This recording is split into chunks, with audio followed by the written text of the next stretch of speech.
This story begins in one very large megapolis in which life never seems to stop. A girl who lives in one of the high-rise buildings finally came home after a very hard shift at work. She is very annoyed that her boss makes her work day in and day out and also loads her with a lot of work. She has to do a lot of monthly overtime reports, and there's nothing she can do about it. After graduation, the girl joined a so-called black company. These are companies that practice an unacceptable exploitative system of employment. And by the time she's on the job, more than half of her coworkers have quit, and every time she makes a report, it's noticed that the numbers are dropping every day. And falling, no one wants to stay in that horrible job.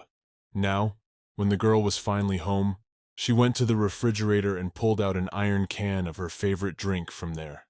She took a few gulps. Afterward, she sighed happily, thinking that it was perfect after a hard day's work. In fact, she's used to corporate life by now, and it can even be fun and albeit exhausting at times. Sometimes a girl wonders where she took a wrong turn, what ended up in that place. She wonders when she made the mistake that turned her life in such a terrible direction. But at that moment, the girl was very happy that she had the next day off, and she would be able to relax and have a quiet drink. She lay down on the floor and just stared at the ceiling with a very tired look. The girl did not know how to live her life, because her whole life consists of living from weekend to weekend. And at times like this, she thinks about how she wouldn't even mind being in some other life and experiencing something new for herself. With these thoughts, she fell asleep lying on the floor like this, but soon the sun began to blind her eyes. The girl woke up and was very surprised that the morning had come so quickly, because usually she woke up several times during the night. But this time, she slept like a murderer. But looking around, she was very surprised, for she did not realize where she was, or what kind of room this was. Then she decided to examine her body to see if she was all right. When she saw her hands, she couldn't believe her eyes. She didn't understand why her fingers were so thin and delicate. She wanted to check many more things, but suddenly the maids burst into her room, alarmed and surprised to see the girl. They said that the mistress was awake at last and that they had to call people. The girl herself did not understand why the maids had entered her room. But then she began to guess something and decided to test her theory. The girl got out of bed and walked over to the mirror to see what she even looked like. But when she looked there, she couldn't believe her eyes, for it wasn't her former appearance, and apparently not even her former life. The girl had bright red hair and incredibly beautiful violet eyes. For a while, she just stood there looking at every bit of her body. But then, angry, she didn't understand why the mirror was showing another person, so beautiful. At that moment, the girl remembered a dream she had had several nights in a row, and realized that she was trapped in Christina Fonluck's body. This girl is free-spirited and selfish. She torments the servants and the lower nobility, changing the course of all the events of history. She is fond of smuggling. And also Christina is very fond of molesting other people's fiancés. Achieving her own, she committed many other atrocities for which she must be punished. She was a girl, her very bad, who everyone around her hated and wanted dead. And now, when the girl looks in the mirror and sees this Christina there, she couldn't believe it was all true. But then suddenly she got a headache and began to see some pictures in front of her. They were memories of Christina's body. And the girl realized that she had taken possession of Christina's body precisely after all her misdeeds. She'd actually read about it in some book, but she couldn't even remember the title anymore. In it, everyone moved into someone else's body before the fateful events. But what scared the girl the most was that she didn't even remember how she died, or what happened to her body in the first place. But at that moment, the maid came into her room again and said that she had brought the doctor. A man was standing next to her, and he turned to Christine and asked if she was all right. The girl was a little embarrassed, but said that for some reason she had a really bad headache. The doctor explained in a calm voice that it was all because she had fallen down the stairs, and wondered, did she not remember it? Christina felt pain all over her body, apparently precisely because she had fallen down the stairs, but she did not remember what had happened before or afterward.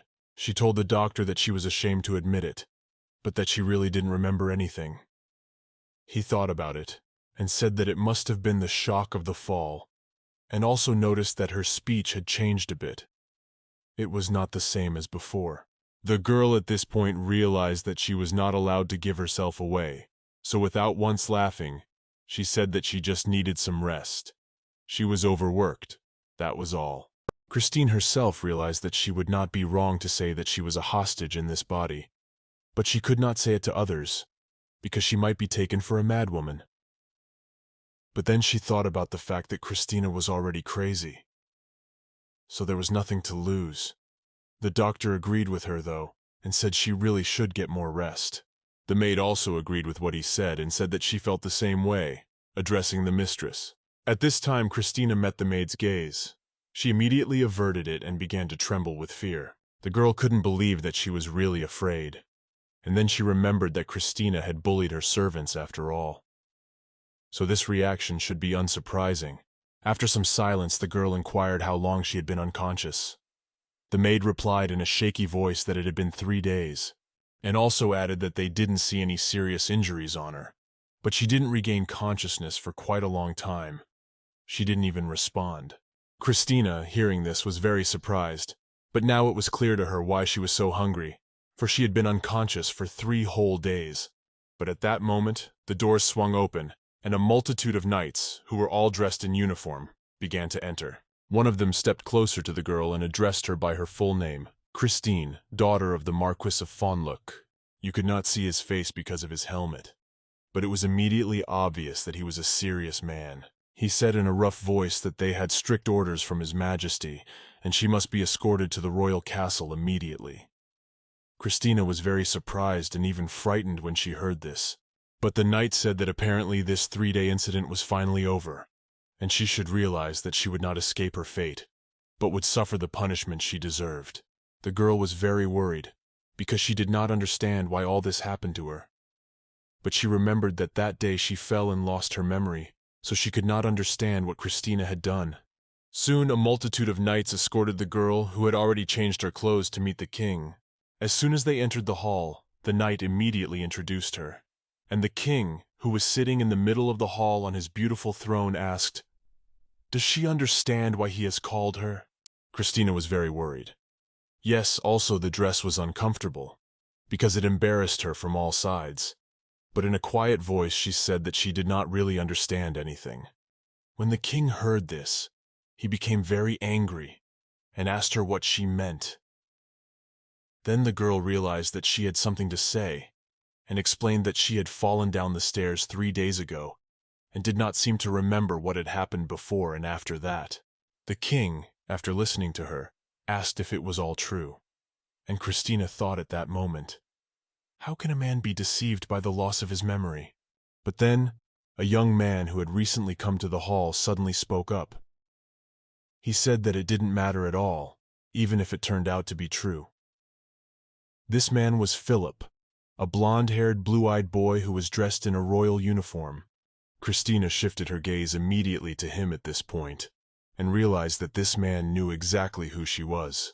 This guy's name is actually Philip, and he is the girl's fiancé as well as the current hereditary prince. He suddenly looked sternly at Christina and said that just because she didn't remember it, didn't mean that her sins no longer existed either. Christina was very surprised and couldn't understand why everyone was calling her actions some horrible and sinful thing. Philip then explained that 3 days ago, about 2 o'clock in the afternoon, the Marquise's daughter had pushed Priscilla Eller down the stairs, who, to her good fortune, had been unharmed. He explained that up to that point, the girl had not harmed people, and although she had been ignored, she had taken advantage of her social status as the Baron's daughter. But now he looked menacingly at Christina, and said that it certainly wouldn't help her, for he was going to punish her severely. Christina, hearing this, laughed not a single laugh and asked, "Is it seriously true?" And she herself thought of the crime in which Priscilla had been involved, and wondered who this girl was. She assumed she was the daughter of a commoner baron. Christina remembered saying something witty and sarcastic to her every time she saw her. She had tried to kill her with her own hands because of hatred. But Christina found it hard to believe it, for she would not take such a risk. She would act carefully and not get her hands dirty. The girl thought about how to be in such a situation, because you need to somehow justify yourself and prove your innocence. Then Christina apologized and said it was probably just some misunderstanding, But Philip was very confident and serious in his words, and said that there was also Lady Priscilla's testimony to show that it was she. The girl was very surprised, and then with a frown on her face, she said that the girl was fine now, and it was better to double-check everything. Then not only Philip but also the king began to get angry. They did not understand why the girl was so insolent and allowed herself to argue. Christine felt very uncomfortable.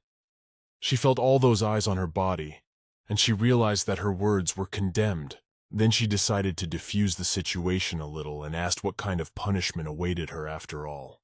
Philip said that Miss Priscilla was certainly unhurt. However, they consider the girl to be very dangerous. And so, in order that she would not do any more evil, special people would watch over her all the time. Christina was very surprised to hear this. But at that moment, one of the knights who was accompanying her began to remove his helmet. She immediately turned her attention to him. The guy took off his helmet and looked at the girl with a smile, saying that it had been a long time since they had seen each other with Lady Fawnlook together. And then he said in a serious voice that from this day forward they would live together. When the girl heard this, she was very surprised and questioned whether it was really true.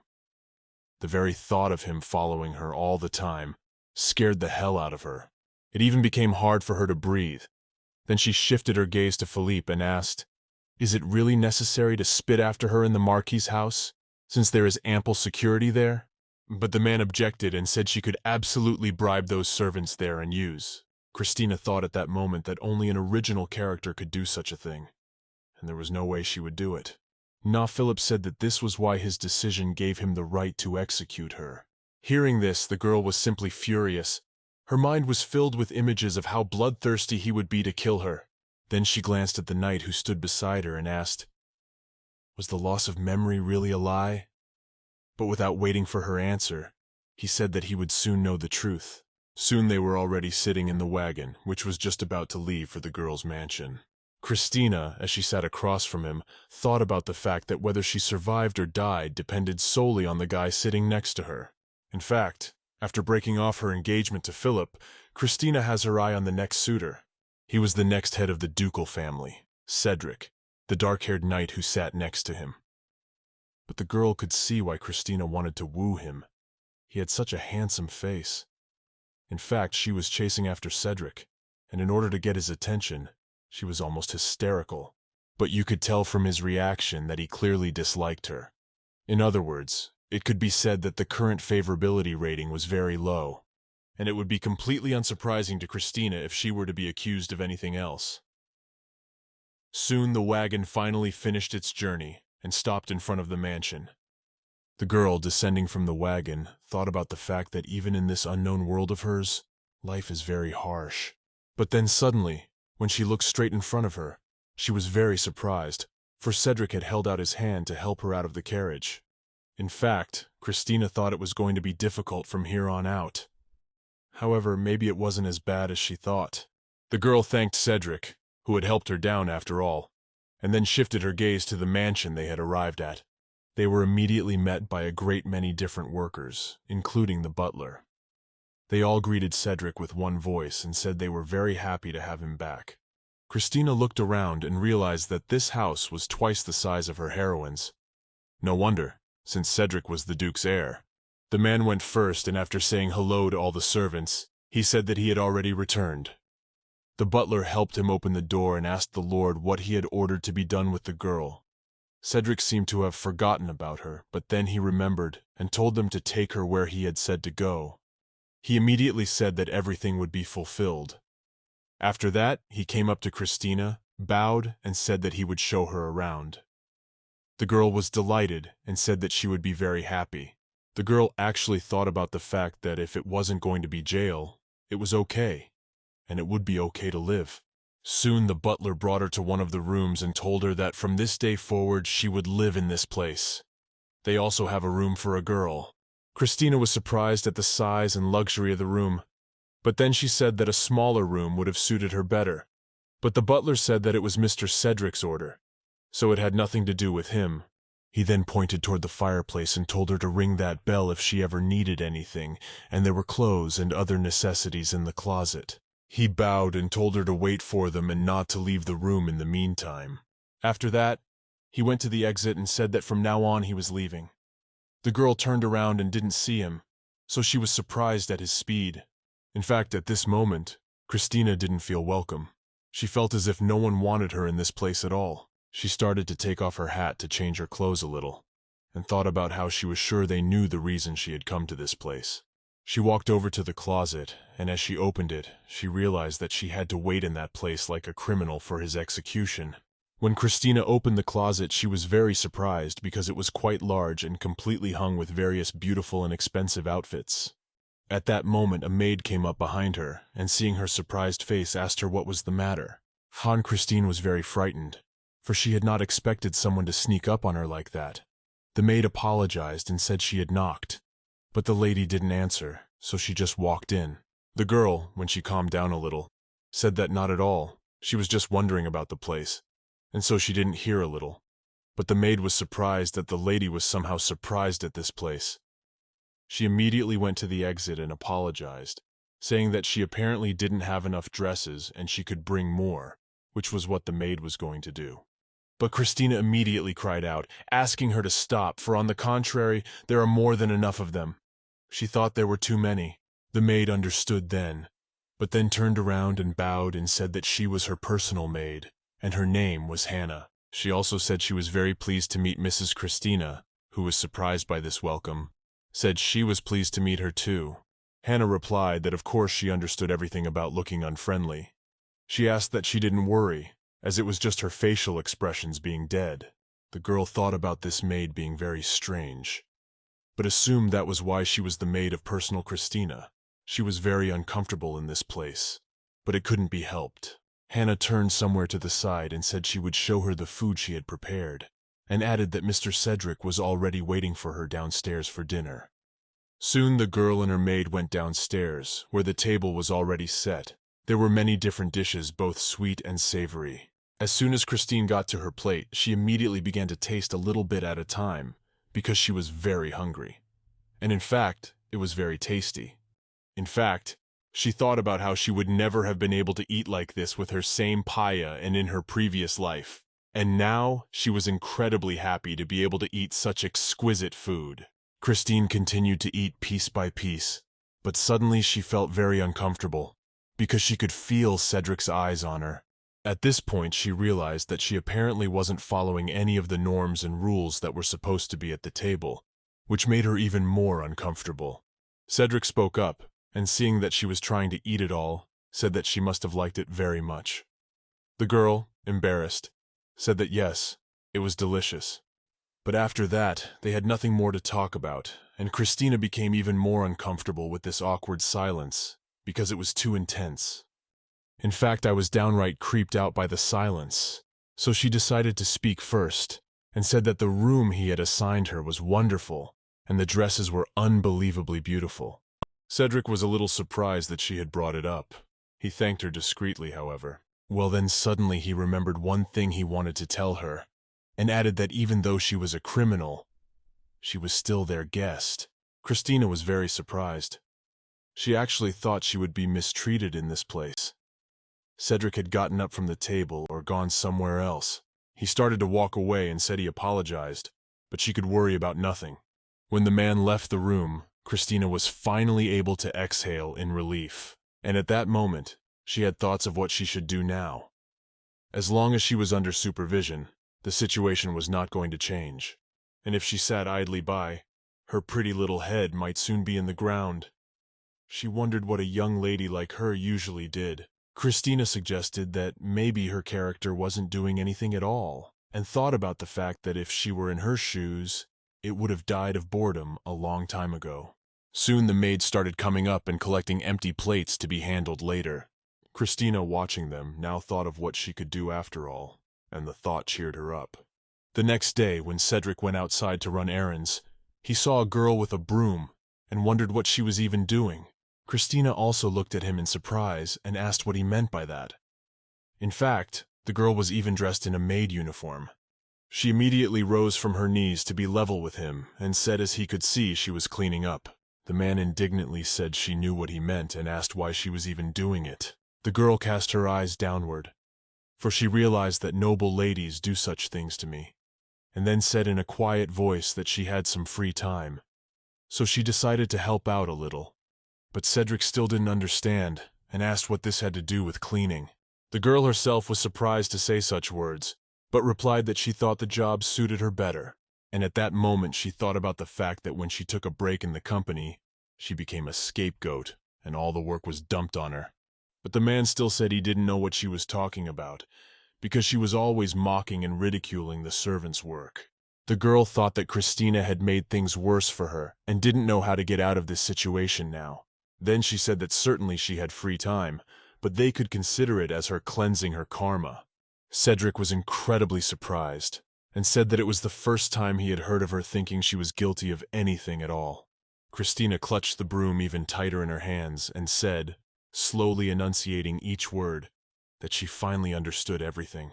A look of sadness came over her eyes, and she said she knew she couldn't undo all the bad things she'd done, but she wished she could do something nonetheless. And then she wondered if he thought it was something bad. Cedric was really surprised. He hadn't expected to hear such words from Christine, the Christine he'd known all along. But when he looked at her confident and combative look, he turned around and said she could do whatever she wanted. Christina was at once delighted to hear this.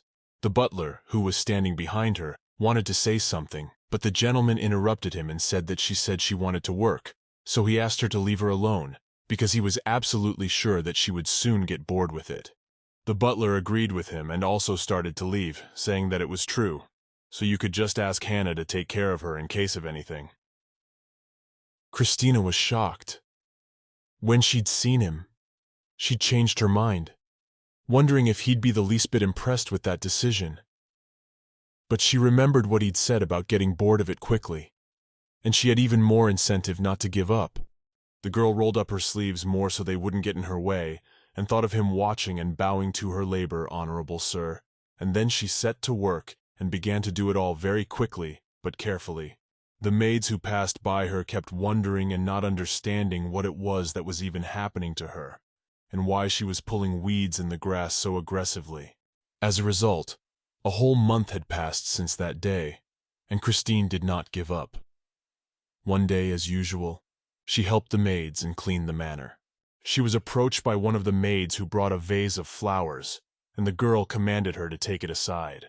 After that, one of the waiters came up to her and said, regarding his business, that they had arranged it the other day. The girl remembered what he was talking about and said that she had already organized everything, so he didn't have to worry.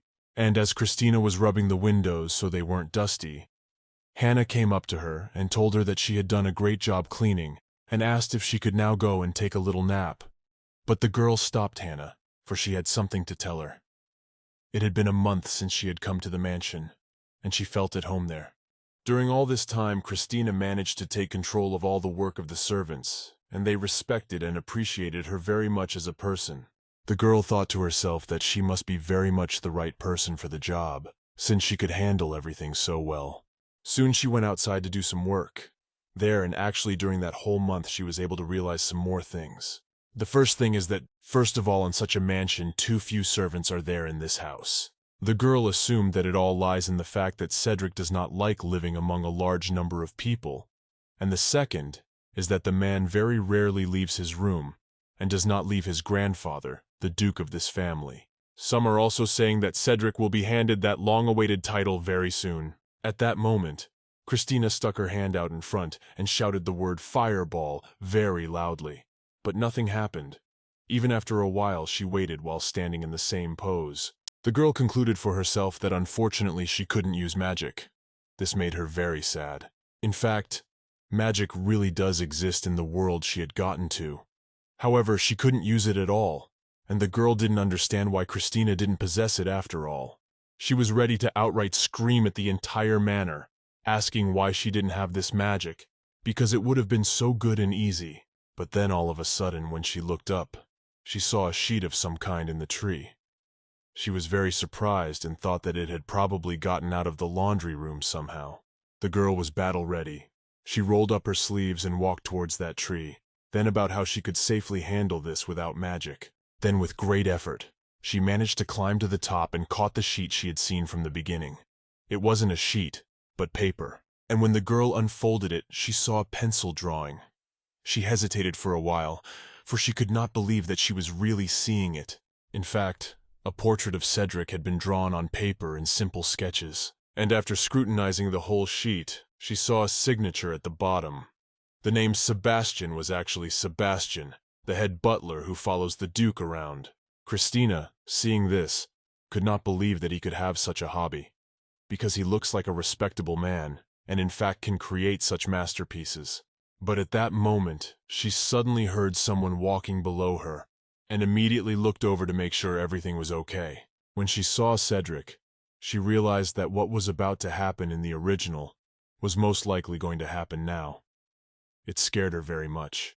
In fact, she doesn't want to see this horrible situation, so she decides she can hide somewhere so she won't be noticed.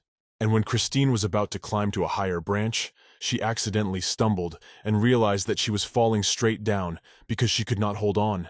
When the girl opened her eyes, she saw that she had landed on something soft, and that soft was Cedric, who was lying on his back and looking at her eyes in surprise.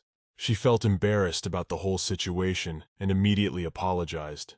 But in fact, all this time she had been scrutinizing his face, those beautiful features and expressive yellow-colored eyes.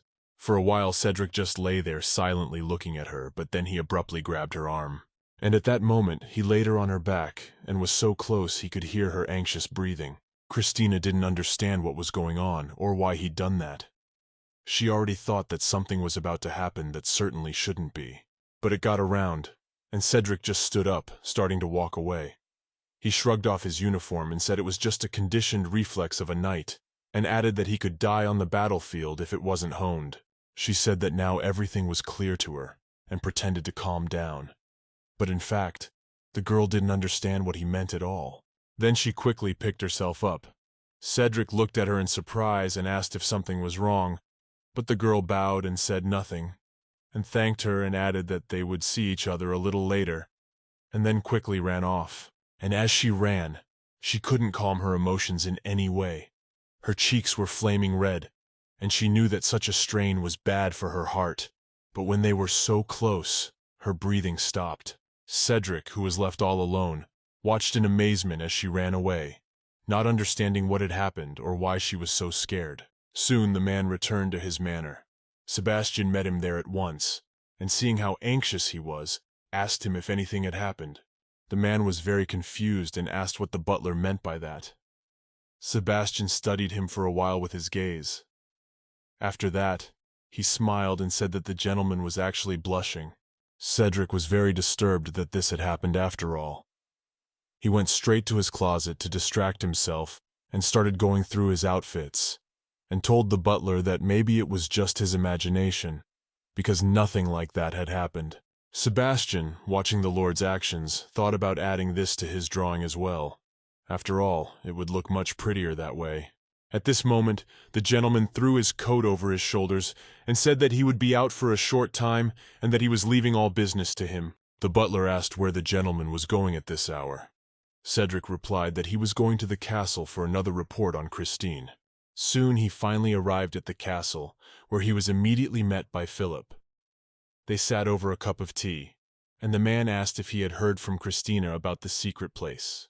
But Cedric calmly replied that nothing like that had come out of her mouth yet. Philip hesitated for a moment. Afterward he asked, "What did she do while she lived with him all that month? She couldn't just lie there and do nothing all day and say nothing?" Cedric thought about it for a moment. In fact, he realized that he probably wouldn't be believed, so he replied that he had informed him of it in a letter. The man immediately remembered and asked, "Is she still pretending to be a servant? That's redemption and all that."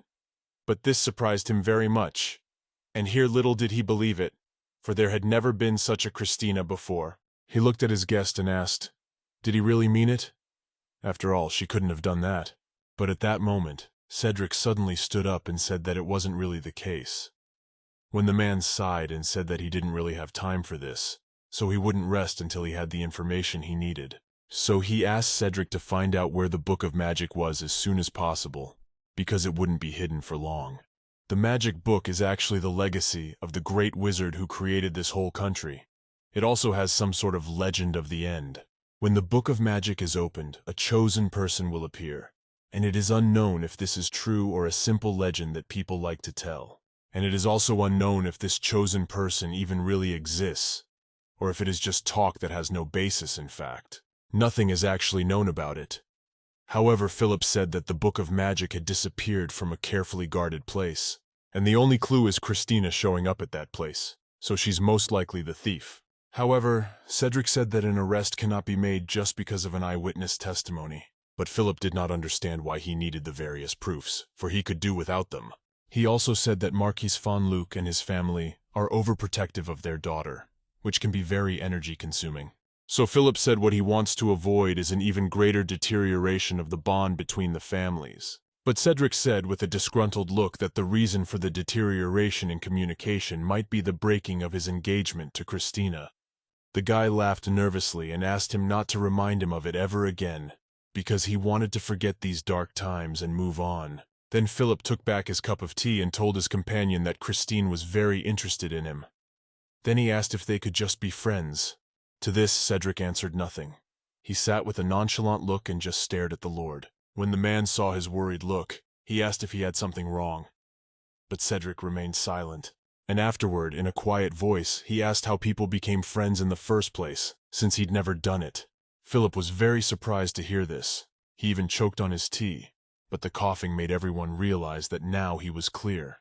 It was actually hard for him to hold back his laughter, but he tried to pick the best option that would suit Cedric. And then said he could give the girl a gift, take her out to lunch together, give her a smile, or just do something that would be within his power. He said that girls really like to be paid attention to, so any gesture on his part would be acceptable.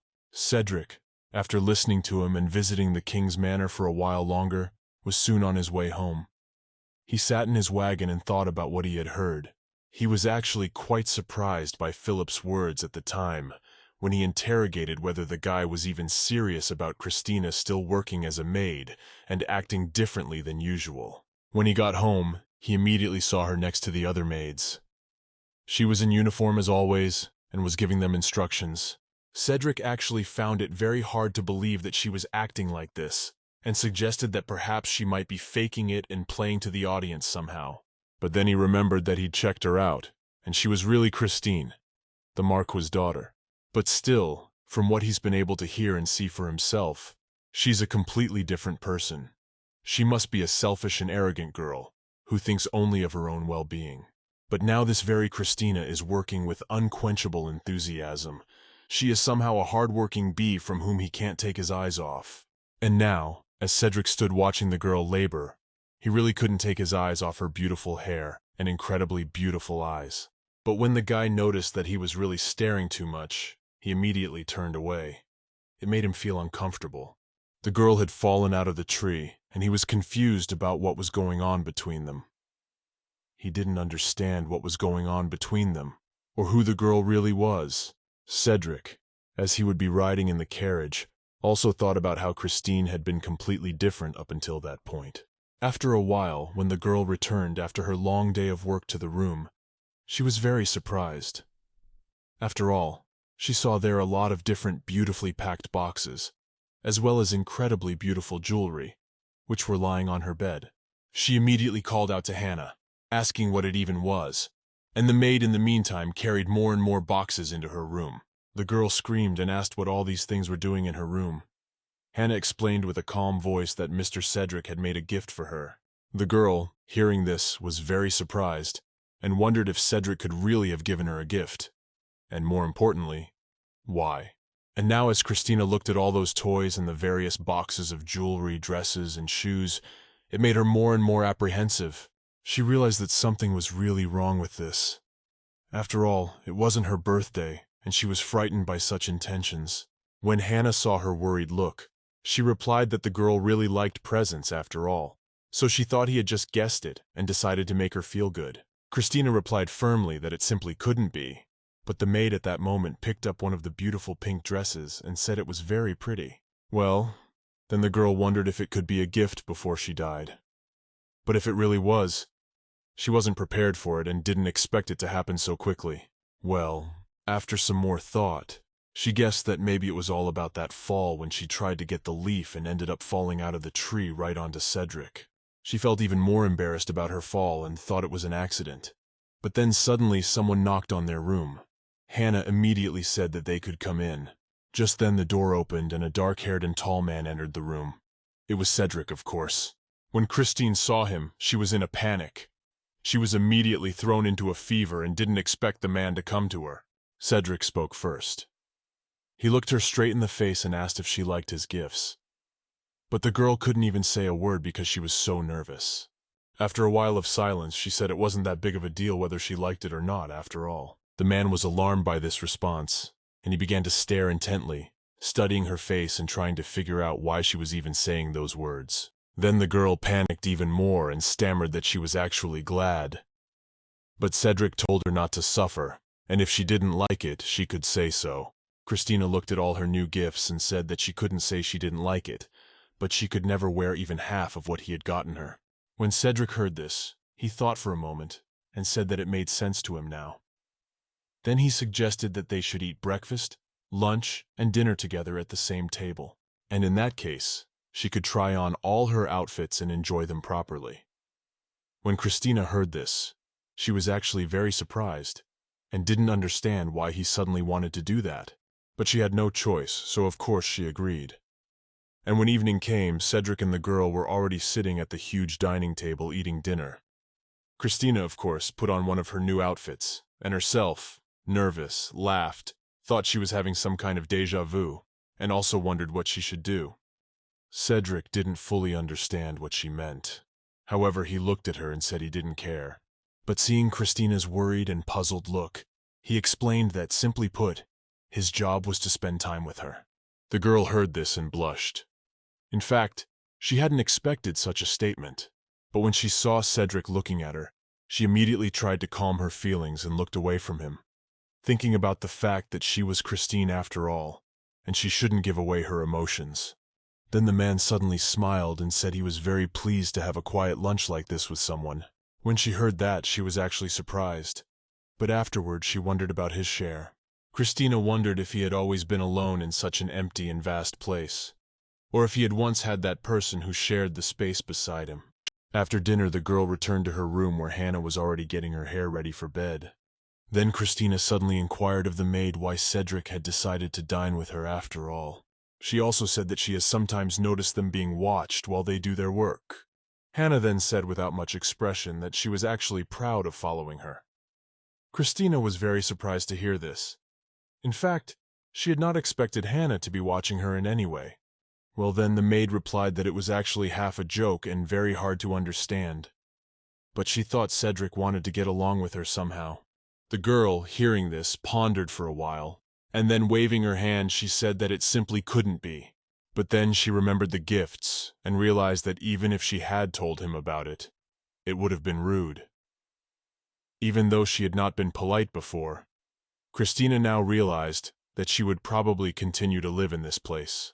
The girl is not going to run away. On the contrary, she wants to do everything possible to make sure that they get along with each other and they no longer have any conflicts. At the next dinner, Christina asked if his parents lived with him, but Cedric said without much emotion that they were dead. The girl realized at that moment that she hadn't asked the best questions. She felt even more awkward about it. They were silent for a while.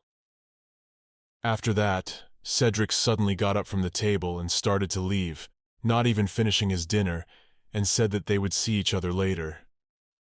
The girl realized that she had made the greatest mistake and couldn't understand how she had even asked such a serious question with such an idiotic face. And they weren't even good acquaintances to talk about such personal topics. She looked at the door that had just closed behind Cedric and realized that she absolutely had to apologize to him. She also didn't have time to finish her dinner, so she went straight to the man's study, but the head butler met her on the way out, and the two of them stopped, just looking at each other. Sebastian, who had seen a worried Cedric before, realized now what the matter was all about. Well, then the girl wanted to already ask him about his parents, but the man calmly replied that he could tell her about them. And then he asked if she was ready to know other people's secrets and feelings. Was she ready to hear their whole life story? Christina really thought about it at this point and realized that she had decided to get to know him better and not run away from him. Besides, she remembered how at dinner at that question he had looked somehow very sad. So she wanted to know why that was. So in that case, Christina said she was fully prepared to hear the whole truth. Sebastian put his head down and said that he was clear then. And then he smiled and told her to listen carefully, because he wasn't going to say it a second time. He talked about how the marriage of Cedric's parents was politically advantageous for everyone. So both sides of their parents were happy enough when they found each other. After Mr. was born, the parents stopped playing their roles in public and simply separated. The boy, however, was left all alone. So he was taken in by his grandfather, a duke he had never even seen with his own eyes. And instead of being kind to his grandson, he strictly raised Cedric straight as a future heir. The boy's parents were soon killed in a horse-drawn carriage due to an accident, and he was then left an orphan, despite having been considered single before. Growing up, Cedric can't love or be loved straight as a person who has never been able to know what it even is. So it is very hard for him to make contact, much less meet new people. When Christina heard this, she felt really sad that Cedric had such a hard lot. Well, what surprised her even more was that he couldn't love or be loved. Then she understood why he was so cold and sad all the time. The girl then suddenly became sad and realized that perhaps they were even similar, because in their previous lives, everyone loved only her brother, and no one paid any attention to her and the girl's progress at all. And even though she had parents who seemed to love and pay attention to her, she still felt lonely. Soon the butler began to leave to fulfill his duties and left the girl alone, who was still somewhere deep in her thoughts. Watching her from above, he smiled and thought about how he hoped everything would be okay with her. Christina actually thought about Sebastian's words for a long time after that conversation, and wondered how the situation could be resolved. The next morning, Cedric was sitting in his office signing some papers as usual, and at that moment he was suddenly distracted, namely because there was a knock on the door. The guest immediately introduced himself. It was Christine. The man was a little surprised that she had come and was silent for a while, then said she could come in. When the door opened, Cedric immediately looked in that direction to greet the girl. Christina, in turn, wore the new dress he had given her.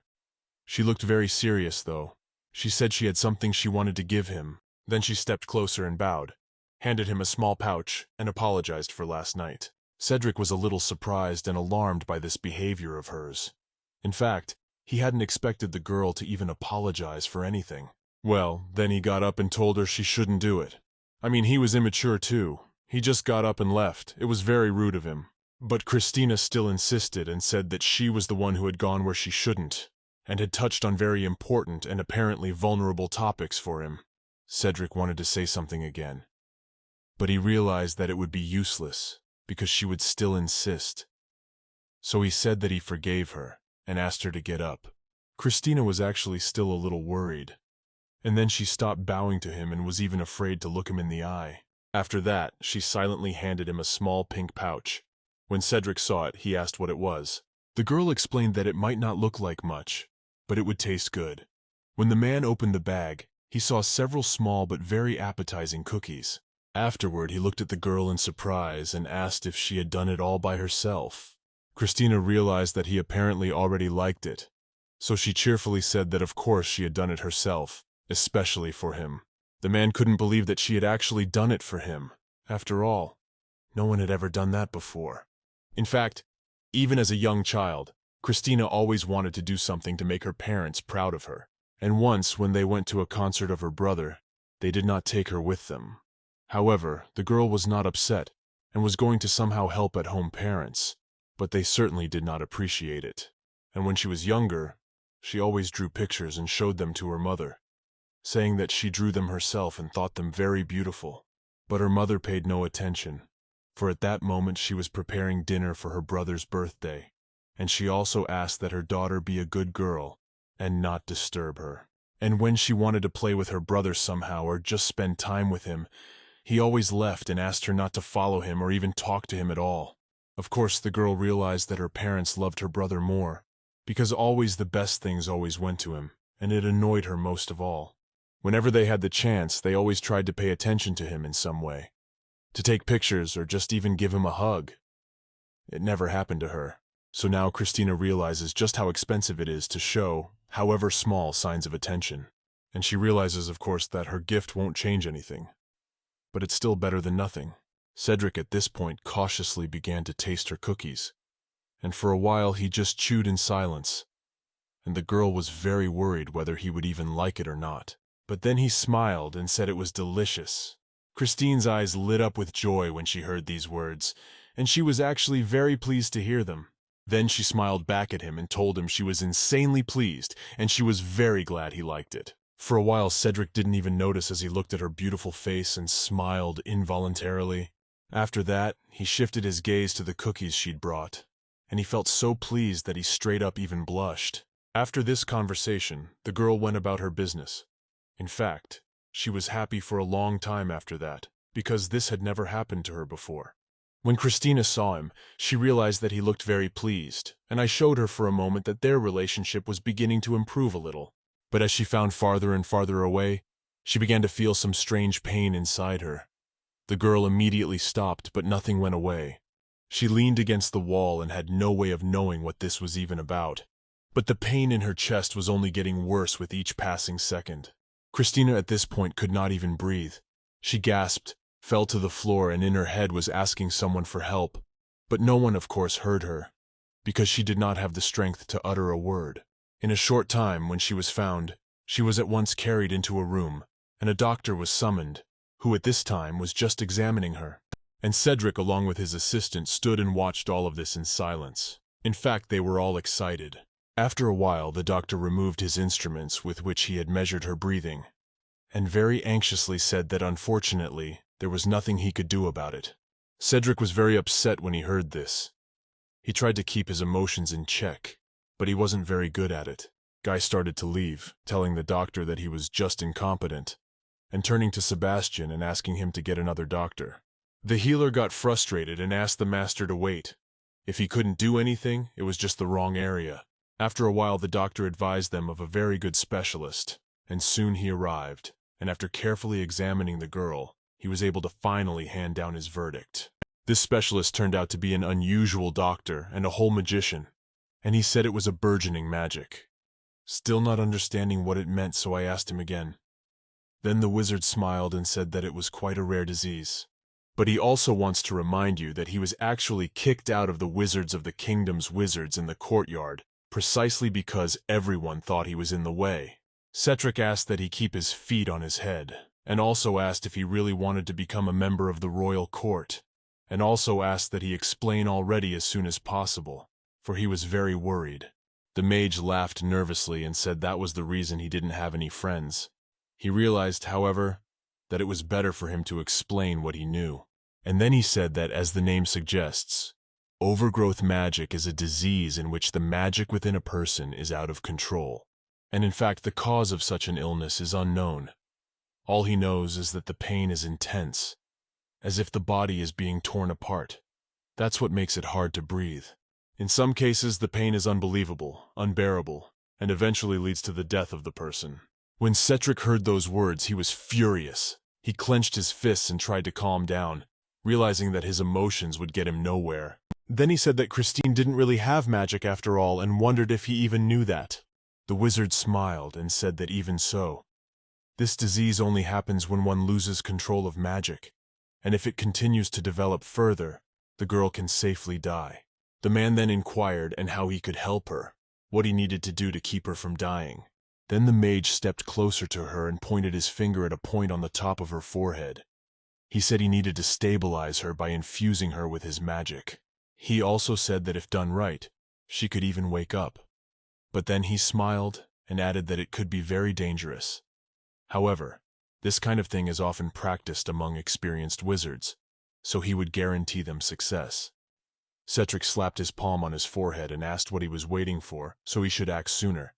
But the mage said indignantly that he hadn't actually said he had to treat her, so he wasn't doing anything. Well then, he looked at the gentleman and asked if he was sure he wanted to do it. He asked Cedric if he was sure he wanted to save her, considering she was a criminal, after all. She had also been kicked out precisely because she was in everyone's way. At this point, Cedric was very surprised, and wondered if he to him was really suggesting that he just go ahead and kill Christine.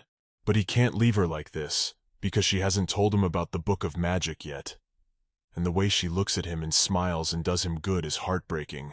That was why Cedric strictly told the mage to treat her and do everything possible to save her. The man was a little surprised at this decision of the Lord, but his business was to heal, so he said he would do his best. He then walked over to Christina and took her hand, and then began to do his ritual to save her. At this moment, the mage thought about the fact that Cedric was actually a rather stale person who didn't pay attention to others and only cared about himself. But he was actually now very curious about how he felt at a moment like this about the man who made him feel anything at all. At this time, the magician, performing his ritual, looked at Christina, who was suddenly blushing. He concluded that she would live after all, and was probably thinking of something very pleasant. In fact, at this very time, Christina found herself in some unknown place that her beautiful brain had created. She found herself as if she were in space. But there were many different doors and steps leading up to them. Christine looked around, not realizing what kind of place she was in. But then suddenly the girl guessed that she was probably just dead, since she wasn't living her old life. She fell to the floor, if you could call it that, for it was more like water that shimmered with the different colors of space. Christine felt sad, for she didn't understand how she could die, even in an unknown world where she tried to live right. This annoyed her the most. But at that moment, her sobbing between tears was interrupted by someone's voice. She heard someone approach her and speak to her. The girl immediately looked up and saw before her some fine figure of an incredibly beautiful lady. She trembling voiced the lad wondered who it was at all.